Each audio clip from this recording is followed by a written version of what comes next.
the next morning. We got up nice and early. Well, 7 a.m. right now. I've got my coffee and my little stroop waffle. I'm gonna do a little bit of frisbee with Coda and then kind of get things going.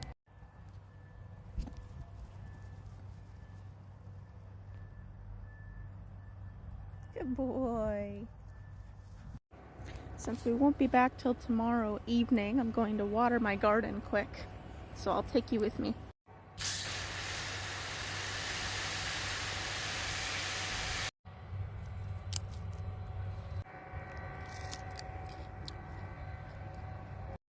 Next I need to water the front, and I'm going to bring Coda with me because he needs to practice being able to be out front now that some of the bushes are grown in. We have a little more visual blockage, so I brought my treat bag and I've just been throwing treats for him. Coda.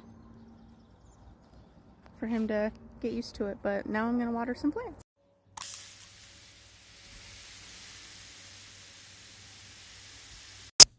So as I was out front watering the garden with Coda, I saw somebody coming down the street with their very young puppy, and so I thought this would be a really good training opportunity with Coda because we've never actually practiced while Coda is out front. I'm still getting him used to just being and existing out front, so I thought I might as well give it a shot. So here I am, I'm just letting Coda exist, tossing treats just to kind of positively reinforce him interacting with me, and here she is walking with her puppy, and this is why letting the bushes grow is so important because you can't even see the puppy there, and honestly I'm so impressed because 2 years ago he would have lost his mind even with just a person walking past our house. So this was amazing, and I can't ever express how proud of him I am for how much progress he's made.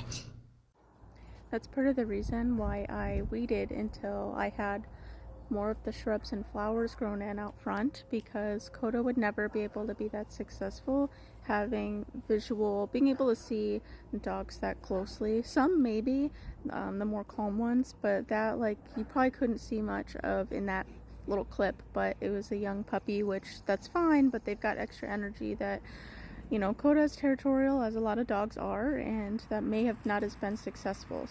But it's really good to get the reps in, and I feel really good about being able to practice sitting out front and just doing nothing going forward. I actually haven't been able to be out front with Coda when we've had people going by with the dog before, so that was actually a really good trial run. I'm glad I caught that. So we came inside and I finished packing for a trip. I packed a handle to put onto his harness just in case. I also grabbed an extra collar just in case, and then I have an extra lead to clip 2 collars together. And then, of course, my treat pouch. And you can't forget the frisbees. Ever. After I did that, I started prepping Coda's breakfast for the day so that he could work on eating his breakfast, be nice and fulfilled, nice and tired for our trip, and I could finish prepping the last few things we needed while he was doing that.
I also wanted to try out the new enrichment item that I got for his dinner, so I thought I would add some Greek yogurt and some pumpkin to it, but I don't need the whole thing of pumpkin for one day. We're just going to be there for 24 hours, so I kind of opted to just put some of the pumpkin in a separate container.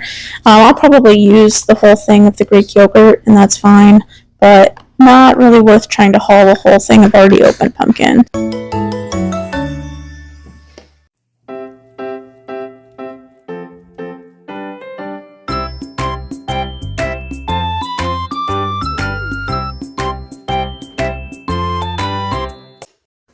Coda was working on having breakfast, I got everything put in the cooler with a bunch of ice and reusable ice cubes. Those things are effing amazing. And I also made sure that we packed Coda's medications. He's on an anxiety medication as well as a hip and joint supplement. And then we were on our way. So I sat in the back of the car with Coda for just a little bit to let him get acclimated, and that was it. We found a nice little park a couple hours in and let Coda have some exercise and run around for a bit before we finished the drive.